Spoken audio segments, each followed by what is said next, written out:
Olá, eu sou Débora Damasceno e eu sou coordenadora da parte de psicanálise do grupo de estudo de neuropsicanálise e ciências do comportamento. Hoje eu estou aqui para falar com vocês sobre a psicanálise dentro da neuropsicanálise. Quando a gente fala neuropsicanálise de maneira geral, o sentido que se tem é que a neuropsicanálise vai de alguma forma validar a psicanálise com estruturas biológicas. Para isso a gente geralmente usa como referência o texto do Freud, o projeto para uma psicologia científica, que ele abandonou e que a gente teve uma publicação póstuma. Dizem as más línguas que ele abandonou esse texto porque na época ele não tinha condições técnicas de comprovar as hipóteses de funcionamento mental que ele estava propondo, porque ele supunha a existência de estruturas que a aparelhagem da época não tinha condições de acompanhar. É comum no meio médico a gente ouvir piadas do tipo: se Freud tivesse um aparelho de ressonância, ele não teria inventado a psicanálise. Então é uma visão de que a psicanálise é alguma coisa que se faz quando não se tem tecnologia o suficiente para pesquisar os mecanismos biológicos. É uma visão, não é com a qual a gente concorda. Para nós, a psicanálise entra no processo de estudos do comportamento humano como sendo a disciplina que congregou aquilo que nós somos como seres biológicos com aquilo que nós somos como seres históricos.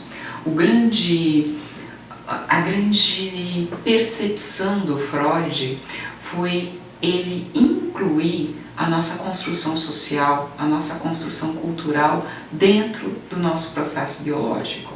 Nós não somos organismos separados, nós não somos adventos que produzem qualquer coisa desprovida de significado. Tudo que acontece em nós, primeiro, é um limite, é uma permissão da nossa biologia. Segundo, a nossa biologia também tem um componente histórico. O exemplo que eu sempre gosto de dar é a comparação dos répteis com os mamíferos. Quando uma tartaruguinha sai do seu ovo, ela tem todas as informações necessárias para sobreviver no ambiente natural. Então ela sai, ela sabe como se encaminhar para o mar e como sobreviver no mar. Ela está completamente pronta, ela não precisa de nenhum cuidado. Mas, com o advento dos seres humanos, ou seja, com mudança no ambiente natural, nós precisamos criar projetos de defesa das tartarugas, porque os prédios brilham, tal qual o mar, elas não sabem para onde ir e estavam morrendo sem ter a chance de realizar o seu potencial genético. Precisamos intervir porque o cabedal genético dela não oferece nenhum tipo de adaptação. Um leãozinho, por outro lado, ele nasce com um potencial genético de caçador, mas ele aprende a buscar a sua caça com os leões mais velhos. No seu processo de desenvolvimento está incluída uma faixa em que ele vai aprender o que pode caçar, o que não pode, onde buscar água, que plantas ele pode tocar, que plantas ele não pode tocar. Ou seja, o aprendizado dele continua para além do processo de gestação. Nós, seres humanos, somos mamíferos como os leões e também temos essa possibilidade de desenvolvimento. Aquilo que nós somos como pessoas não é completamente determinado geneticamente. A genética é um espaço de potencial, é um campo importantíssimo, mas não é determinante. Determinante vai ser a forma como essa genética é motivada, é despertada pelo ambiente. Isso é uma das características da nossa grande adaptabilidade. Nós temos seres humanos em temperaturas altíssimas e em temperaturas baixíssimas. Em todas as condições, nós aprendemos formas de superar ou de lidar com o ambiente natural. Nisso, o fazer nosso, a nossa produção cultural, a forma como nós construímos casas, a forma como nós produzimos música e arte, são elementos que nós temos como potencial genético, ou seja, nenhum outro animal faz música como nós fazemos, mas depende completamente do ambiente cultural no qual nós estamos inseridos. A música que se faz no Brasil é diferente da música que se faz na Rússia, que é diferente da música que se faz na Austrália. Nisso eu estou dizendo o quê? Existe uma base genética que nos torna humanos, que nos torna comuns, e existe uma diferença cultural que é fruto da nossa adaptabilidade ao ambiente.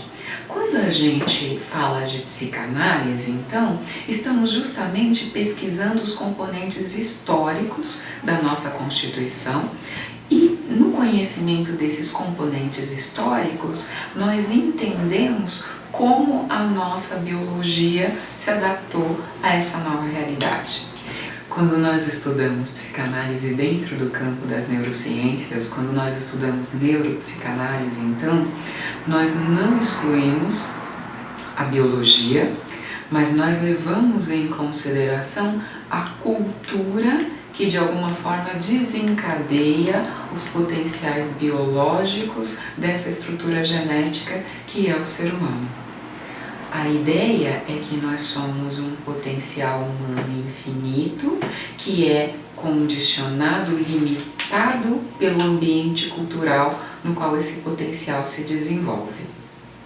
O estudo da neuropsicanálise, então, vem propor, principalmente dentro do nosso grupo, esta conversa entre nossa realidade biológica, comum a todas as estruturas humanas, e a nossa realidade cultural, que é desenvolvida na medida do ambiente social no qual nós estamos inseridos.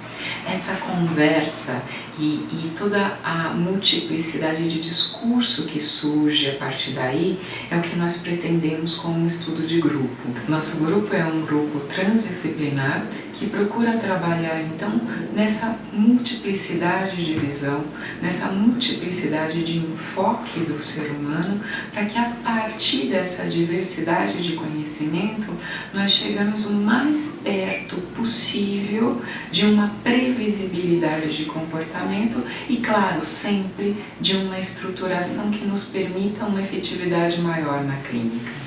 O Freud, quando estudou interpretação dos sonhos, ele fez alguma coisa muito revolucionária para sua época. Ele colocou o senso comum e o conhecimento comum dentro do ambiente médico. Ele começou a tratar como ciência a nossa vida cotidiana. Ele começou a levar em consideração que aquilo que nós pensamos e sentimos não é apenas fruto de descargas elétricas, mas fruto das nossas necessidades, dos nossos desejos, daquilo que nós somos como especificidade humana, nos apresentando para nós mesmos não como máquinas, não como animais sofisticados, mas como um ente muito específico, com qualidades únicas no desenvolvimento da natureza e que tem a grande capacidade de refletir sobre si mesmo, que é a coisa mais fantástica, a proposta mais revolucionária que a psicanálise vem apresentar dentro do ambiente clínico. A reflexão sobre si mesmo sempre existiu dentro do campo da nossa filosofia. Nós sempre pensamos sobre a nossa realidade dentro de um campo de estudo. Mas com Freud foi um primeiro momento que nós fomos pensar a nossa subjetividade, as nossas construções culturais, a nossa arte como parte do que nós somos como organismo vivo e que, nesta medida, capazes de intervir dentro da estrutura biológica a partir de construções culturais. É uma proposta de congregação do que nós somos, muito revolucionária ainda hoje, porque o normal é nós nos vermos como realidades separadas. Uma coisa é amor, outra coisa é conhecimento, uma coisa é ciência, outra coisa é religião. E a proposta freudiana de leitura é uma proposta integrativa, como um sendo de alguma forma, imanência do outro ou transcendência do outro.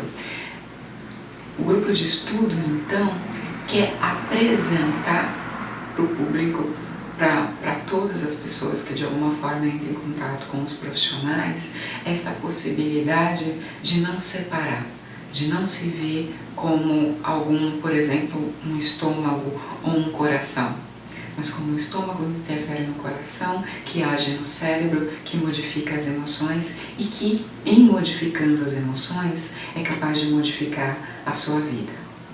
Se você gostou do vídeo, comente, compartilhe, deixe perguntas pra gente. Nossa intenção como grupo é estabelecer comunicação, diálogo com profissionais da saúde, com pessoas interessadas na mente humana, que queiram compartilhar com a gente conhecimento, que queiram de alguma forma também participar do nosso grupo de estudo. Então, por favor, deixa aqui seu comentário, deixa as suas dúvidas, entre em contato com a gente, vai ser um prazer saber de você.